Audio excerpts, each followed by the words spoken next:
Imagine a civilization where being evil isn't, a moral failing or like a bug in the system. Right, it's actually the opposite. Exactly. It is a strict biological requirement just to stay alive. Welcome to today's deep dive. Glad to be here. Yeah, and if you're joining us, we are about to plunge into an entirely different reality. We're setting our sights on this deeply unsettling yet honestly fascinating society from the grim sci-fi universe of the 41st millennium. It is definitely a grim setting. Oh, totally. And our mission today is to deconstruct the Drukhari Kabals. We're going to examine the architecture of a society that is built entirely on cruelty, betrayal, and just raw survival.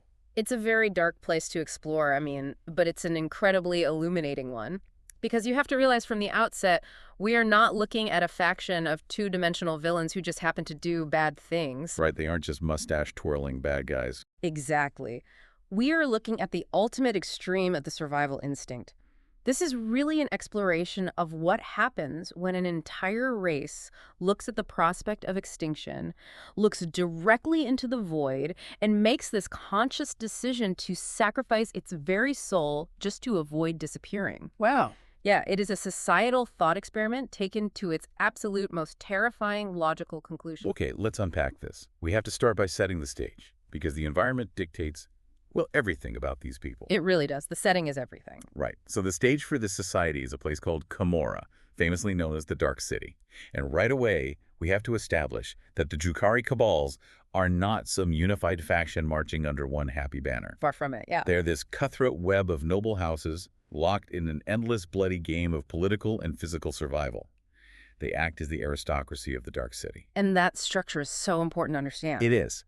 But the detail that just immediately grabbed me, the concept that I just cannot stop thinking about, is this idea that betrayal is a currency.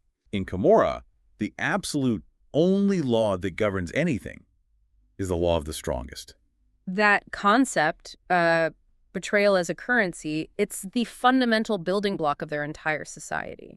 And it completely subverts how we understand societal function. It really breaks the brain a little bit. Well, let's actually look at the mechanics of that. In a normal society, literally any society, human, animal, theoretical trust is the foundation of everything. Yeah, absolutely. It's the bedrock of economics. Like, when you hand someone digital currency or paper money, you trust that the governing body backs its value. Right, and the merchant trusts they can exchange it later. Exactly. Trust is the foundation of politics, too. You trust that a treaty signed today will be honored tomorrow. Even just walking down the street requires a baseline trust that the person walking past you won't suddenly pull a weapon. Right, it's the invisible glue. You don't even think about it until it's gone.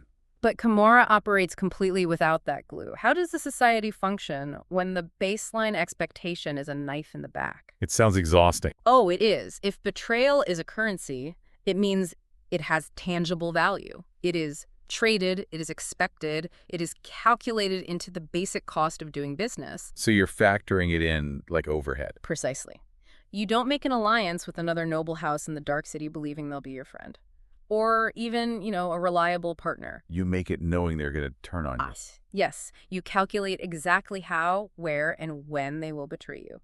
And you plan your own preemptive betrayal to strike just a microsecond before theirs does. Man. It creates an environment of perpetual, exhausting hypervigilance.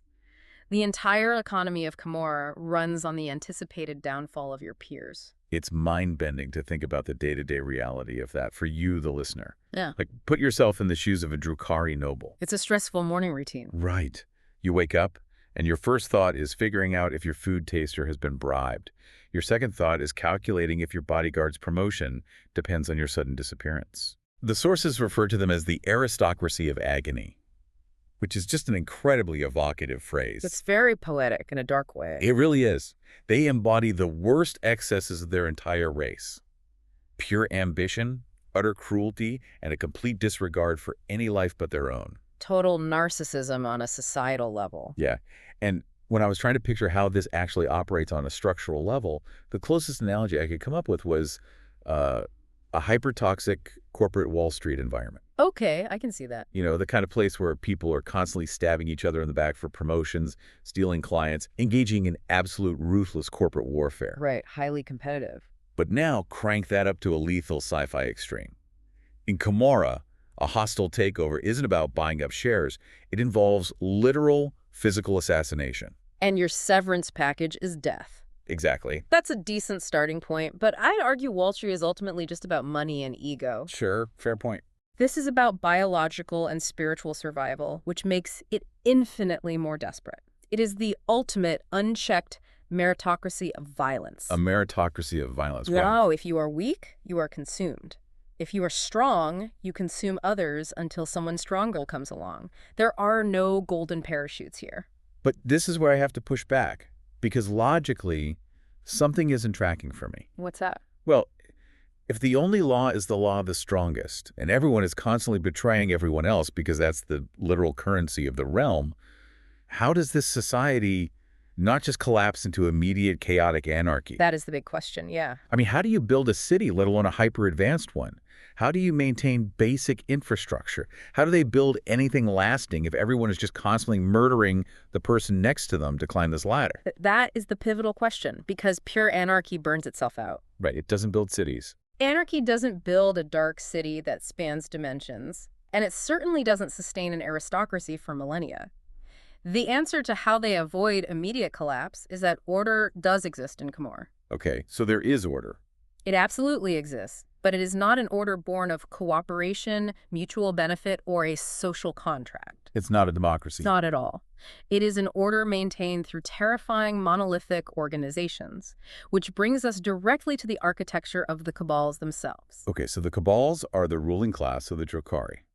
But they aren't just military forces or political parties. No, they're much more complex. They are vast, sprawling organizations that serve three functions simultaneously. And this blew my mind. They are governments, they are criminal empires, and they are religious cults, all rolled into one singular entity. What's fascinating here is how those three elements interact. Right, and every single cabal revolves around one central figure, the absolute apex predator of that organization, called the Archon. Yes, the Archon is the sun they all orbit. And this Archon rules through fear, through patronage, and through an insanely complex web of political alliances. Focus on that triad for a moment. Government, criminal empire, religious cult. It's a wild combination. It's vital not just to list those, but to understand how their overlap creates an inescapable grip on every single member of the cabal. Think about the mechanics of control here. Okay, let's break it down. A government dictates the civic reality of your life. It controls the territory, the infrastructure, and the overt rules of engagement. It's the public-facing authority. Right, that's the daylight control, the official channels, like taxes and laws. Exactly. Then you layer on the criminal empire. A criminal syndicate operates explicitly outside the bounds of traditional law. The black market. Right. It controls the illicit trade, the underground economy, the smuggling, the assassinations, the things that keep the gears turning in the shadows. They have both bases covered. By being both the government and the criminal syndicate, the cabal controls both the light and the dark. If you feel oppressed by the government, you can't turn to the black market for help. Because the lawmakers are also the crime bosses running the black market. Exactly. You can't go to the cops for protection from the mob, because the cops are the mob and the mob is the government. There's no alternative economy. Precisely. You're completely boxed in. And then you add the final, most insidious layer, the religious cult. This is the part that really scared me. A cult dictates your spiritual and ideological devotion. It doesn't just control what you do, it controls how you think. Right, it's mind control. It demands absolute, unquestioning loyalty to a central figure, elevating that figure to a near-mythic status. So if you are a Drukhari citizen within a cabal, the Archon is your primary lawmaker, your ultimate crime boss, and your dark messiah. That is just terrifying. There is no aspect of your physical, economic, or ideological life that is not entirely owned by the cabal. That is how order is maintained in a society built on betrayal. It is an order enforced by absolute totalitarian compression. Beautifully put, yes. Man, when you lay out the mechanics of that overlap, it really puts the focus on the Archon. The psychological profile required to sit at the center of that specific web is staggering. It takes a very specific kind of monster. To rule through fear and patronage, that means you are constantly, every single second of the day, balancing the terror you inflict on your underlings with the rewards you hand out to keep them functioning. It's a delicate balance. If you lean too heavily on fear, they eventually unite and overthrow you because they have absolutely nothing to lose. Exactly, you push them too far. But if you use too much patronage, They get comfortable, they get strong, they view you as soft, and they overthrow you because you look weak. It is a razor's edge, walked perpetually over an abyss. The Archon has to be a master of psychological manipulation, a brilliant tactician, and utterly devoid of empathy. No room for feelings. None. They have to know exactly which lieutenant needs to be publicly flayed alive to set an example, and which lieutenant needs to be gifted a vast estate to buy their temporary allegiance. And they must operate with the absolute certainty that the lieutenant they just rewarded is already plotting to murder them. It's guaranteed. Which leads me to a really grounded observation. The Archon must be utterly exhausted. Oh, without a doubt. I mean, think about it. If betrayal is the currency, the Archon is essentially sitting on the biggest bank vault in the city. Yeah. Just waiting to be robbed by everyone they know. Everyone is gunning for the top spot. You can never sleep soundly. You can never turn your back. You can never trust your food, your advisors, or your own shadow. It's a paranoid existence. To be the apex predator in a city of apex predators sounds less like a victory and more like a permanent state of psychological torture. Why would anyone even want that job? Because the alternative is being prey. Wow. Simple as that. In a society of apex predators, you are either the one holding the leash, or you are the one being bled. Ambition in Cremor isn't a career choice. It's a survival mechanism. Eat or be eaten. Exactly. But you raise a valid point about the sheer physical and mental toll. An Archon cannot maintain this vast, three-pronged web of fear, patronage, and ideological control alone. They need help. No single individual, no matter how brilliant or ruthless, can enforce that kind of order across a sprawling empire by themselves. They need leverage. So they need an army. Yes. They need muscle that can project their will across the Dark City and out into the wider galaxy. And that leads us directly into the tools of their cruel traitor warriors. The military arm of the Kabals is fascinating. It is very unique. The warriors are the literal instruments of the Archon's will, and they're described with three very specific adjectives in the source material. They are skilled, they are merciless, and they are utterly disposable. That last one is key. Right, and their combat doctrine focuses heavily on three pillars: speed, precision, and overwhelming cruelty. Let's break down that combat doctrine because it tells us a lot about the mechanics of how they operate. Yeah, let's do it. Speed and precision. This implies a highly advanced surgical approach to combat. So not just a blunt instrument. Exactly. This isn't a massive, lumbering artillery bombardment or a disorganized horror rushing a trench. This is scalpels, not hammers. I like that. Scalpels, not hammers. It requires immense discipline, technological superiority, and rigorous training to execute strikes that are both blindingly fast and perfectly precise.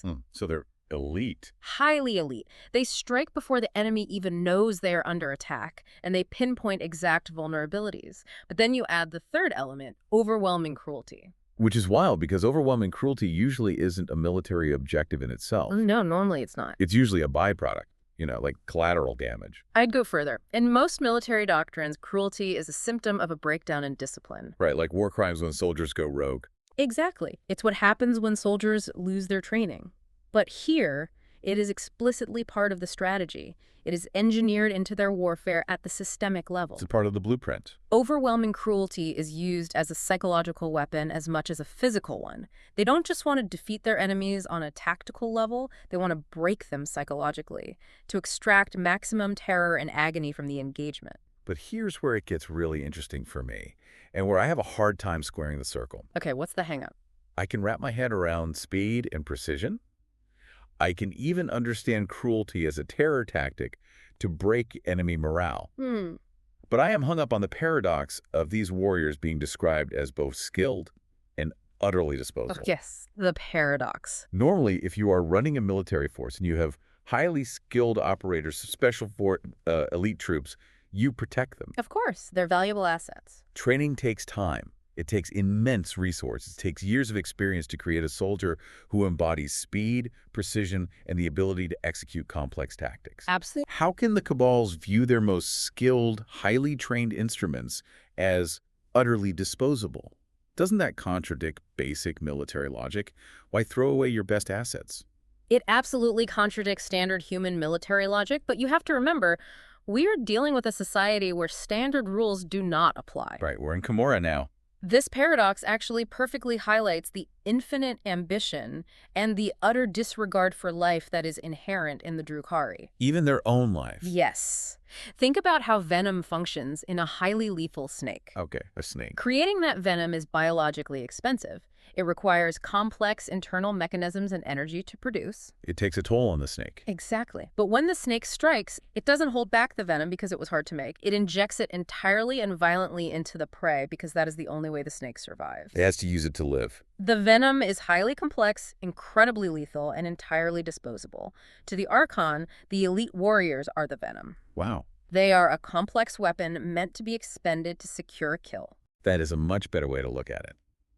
They aren't tools you put back in the shed. They are ammunition you fire. Exactly. You fire them and forget them.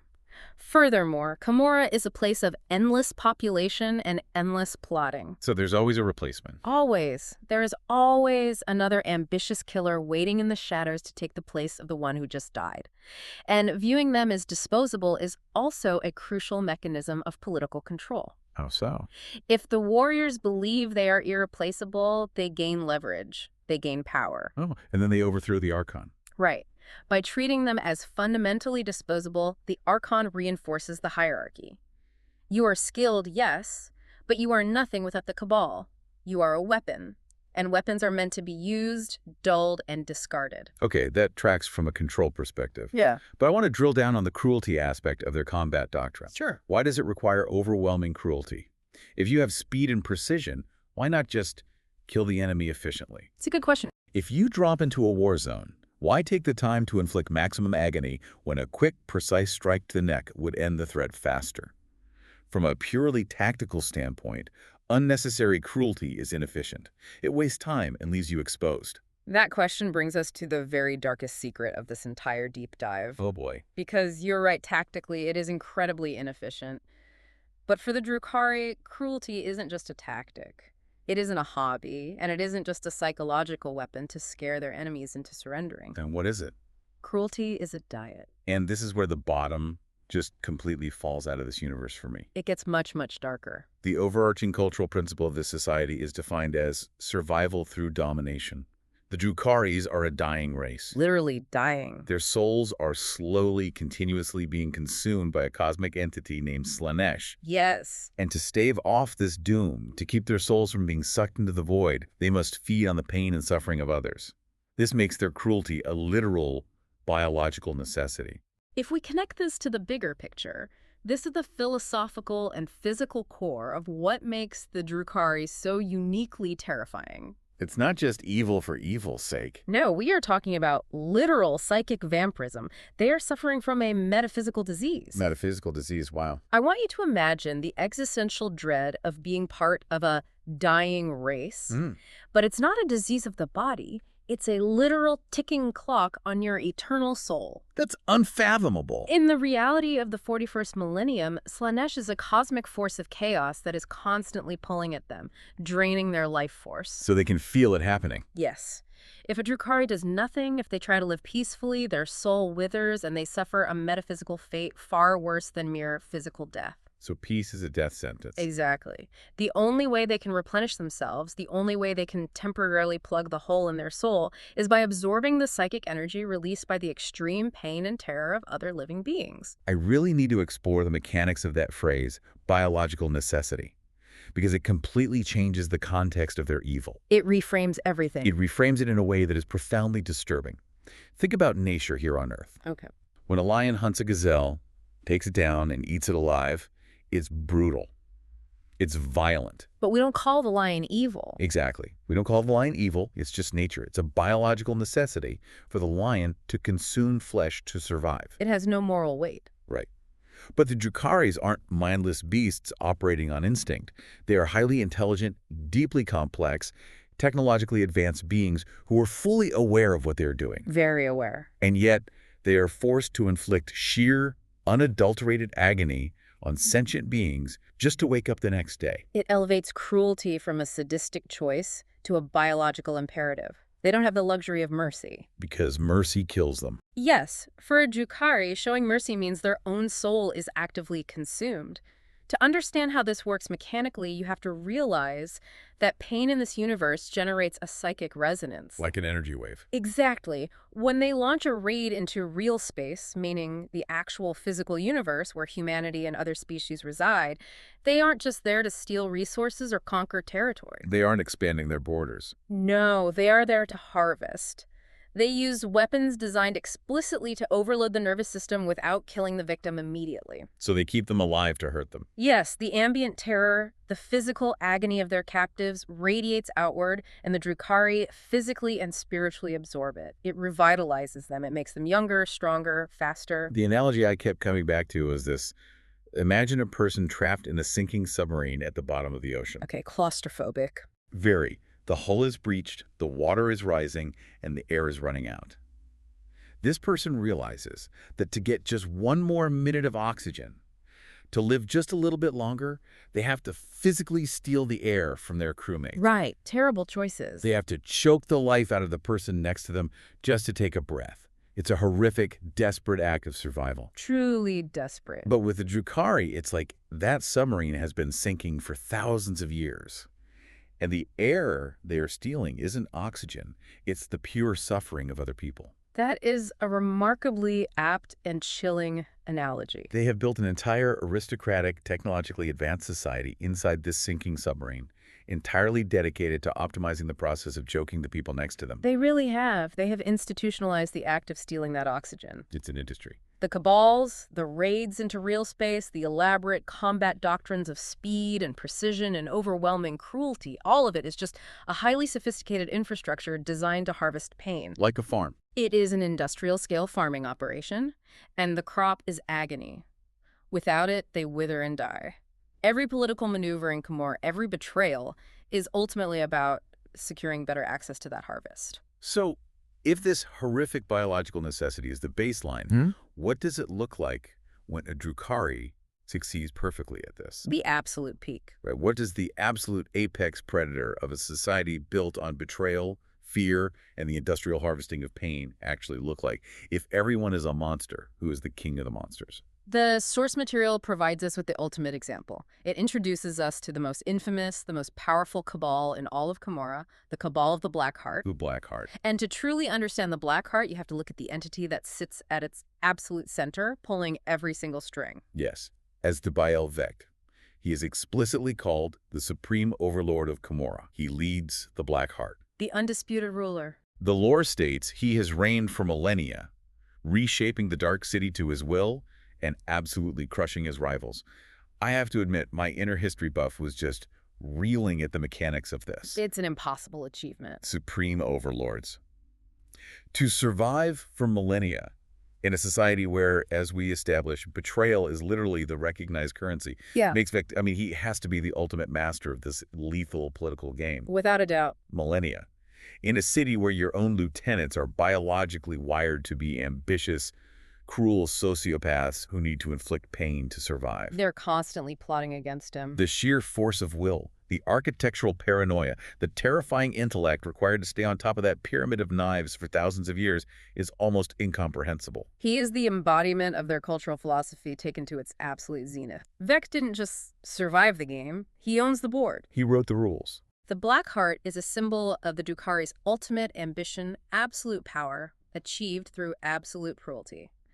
And there is a specific grounding detail provided about the Black Heart's warriors that I find very revealing about how Vect maintains this grip. Oh, what's that? It notes that his forces are notoriously well-equipped, often sporting splinter cannons on their vehicles. Right, that specific detail really stood out to me.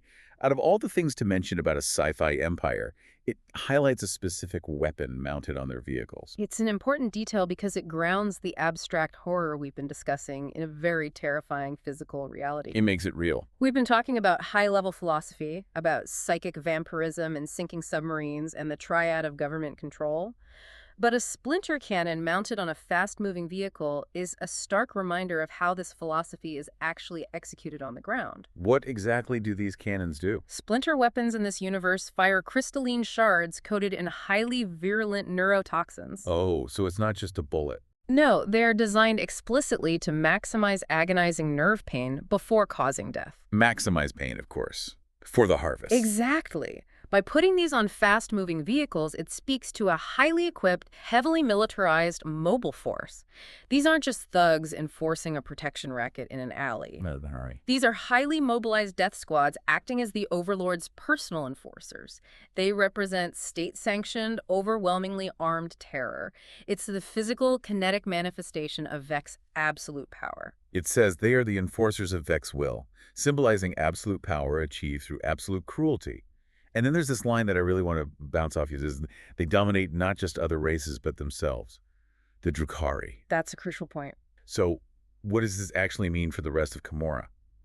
If the Black Heart represents the domination of their own kind, does that mean Vec's true genius isn't necessarily about fighting aliens out in the wider galaxy, but rather his true masterpiece is figuring out how to keep his own monstrous people on a leash? That is exactly the distinction you need to make. Dominating other races in real space is just logistics for the Drukhari. Right, that's just the harvest.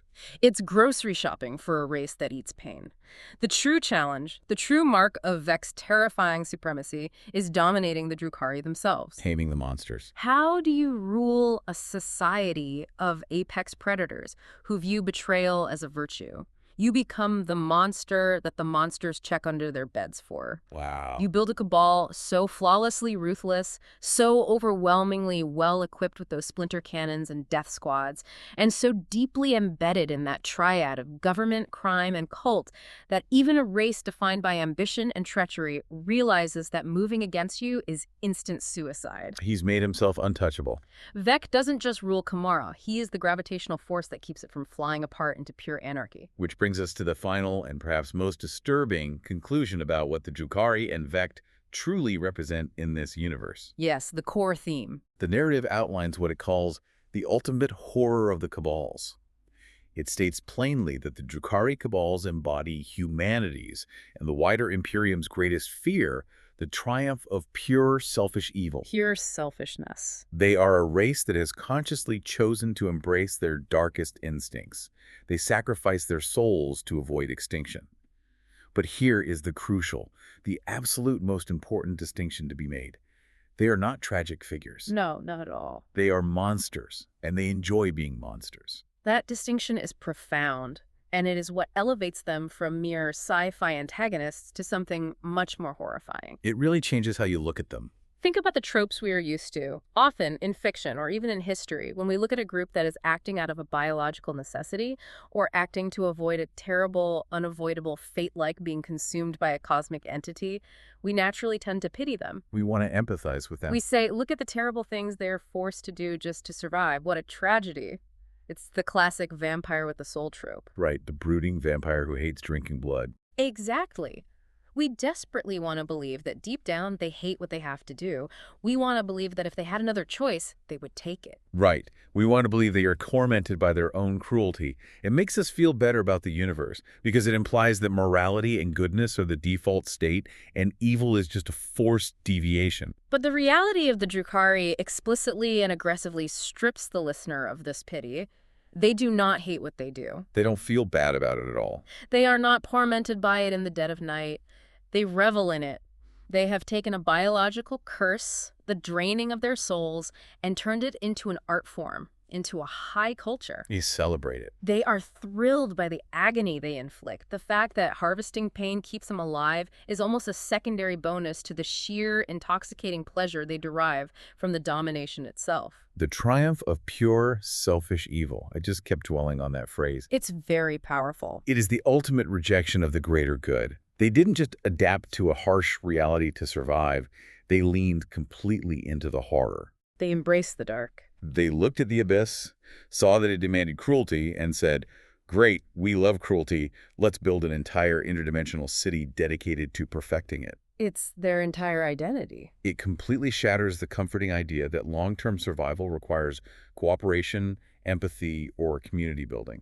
Their existence proves that in the 41st millennium, the universe is not a place of hope or redemption, but a place of endless, brutal survival where the most vicious thrive. It forces us to confront a very uncomfortable aspect of the survival instinct itself. What's that? We like to romanticize survival as a noble struggle against the elements, but survival, in its purest, most raw, unvarnished form, is inherently selfish. It's me or you. It is the fundamental assertion that my life is more important than yours. The Drukharis have simply removed all the hypocrisy, all the moral rationalization from that equation. They have built an entire civilization around the pure, unfiltered assertion of the self at the literal, agonizing expense of everyone else. You know, it really makes you think about how we frame narratives in our own world. Let me ask you this, and I want everyone listening to really think about this as you're going about your day. It's a great question to ponder. How often do we excuse terrible behavior, whether in individuals or in massive organizations, by saying, well, they had no choice. It was survival. It was self-defense. They were pushed into a corner. We hear it all the time. We use the concept of survival to launder awful actions all the time. So Drukhari objectively had no choice. If they don't do this, their souls are eaten by a dark god. The ultimate corner. But the horrifying part is that they aren't asking for our excuses. They don't want our pity or our moral laundering. They are thrilled about it. They absolutely love the hand they were dealt. It is the ultimate perversion of resilience. They survived, yes, but what survived is completely unrecognizable as anything we would call good, decent, or even remotely empathetic. They're completely alien to us now. They saved their lives by fully becoming the nightmare. So let's look back at the journey we've taken today, because this has been a heavy, fascinating descent. A very deep dive, yeah. We started in the dark, impossible streets of Camorra, a hidden dimensional city where trust doesn't exist and betrayal is literally the economic currency you trade with. The baseline of their society. We climbed up into the monolithic cartels of the Kabals, seeing how the Archons maintain their exhausting, precarious rule by acting as the government, the mafia, and the church, all at exactly the same time. That impossible triad. We looked at their elite warriors, the venom of the Kabals, skilled, precise, and utterly disposable instruments of state-sanctioned cruelty. Fired and forgotten. We descended into the biological curse of Slanesh, the endless metaphysical hunger that makes this cruelty a terrifying necessity, the sinking submarine where you have to choke your friends to breathe. The psychic vampirism. And finally, we looked at Asdrubal and the Black Heart, the supreme overlord of an empire that stands as a monument to pure, unapologetic, selfish evil. And exploring this matters. It matters because it is a brilliantly constructed, deeply dark thought experiment. It really is. It pushes the boundaries of how we understand the building blocks of society, military doctrine, and morality itself. It shows us what a civilization looks like when empathy is not just ignored, but is entirely erased and replaced by a biological mandate for cruelty. A completely different paradigm. It holds up a very dark mirror to the concepts of ambition, power, and what it actually means to survive at all costs. It does. It leaves a mark on how you view the concept of necessity. Yeah. And it leaves me with one final thing I want you to mull over as we wrap up today's deep dive. Leave them with something to think about. The Drukhari sacrificed their souls and embraced pure monstrosity just to stave off extinction. They did whatever it took to survive in a hostile universe. Whatever it took, yes. But if surviving means you must become a monster who literally feeds on the excruciating agony of others, and worse, you learn to genuinely enjoy it, at what point does going extinct become the more moral, triumphant choice? That's the real question. If the cost of survival is your humanity, or in this case, your soul is surviving, even worth it. Thank you so much for joining us on this deep dive into the source material. We'll catch you next time.